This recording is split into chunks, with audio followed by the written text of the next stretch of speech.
Hinikayat ni COMELEC Chairman na George Erwin Garcia ang Kongreso na magpasa ng batas para bigyan sila ng kapangyarihan na huwag tanggapin ang isang maghahain ng Certificate of Candidacy kung hindi makapagpasa ng kinakailangang dokumento tulad ng birth certificate.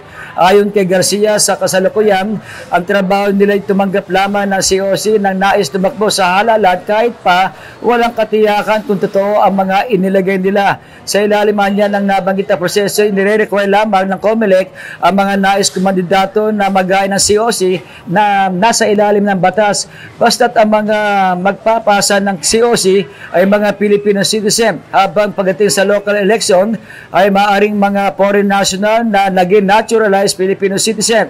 Sinabi ni Garcia na mga nagpasa ng COC ay nababaliwala lamang kung may maghahain ng disqualification o cancellation o pagkandidacy mula sa isang registered voter. Ang pahayag ni Garcia kasunod ng ginagawang pagdinig sa isyu ng citizenship ni Banban Tarlac Mayor Alice Guo na naugnay sa operasyon ng Pogo sa kanilang bayan.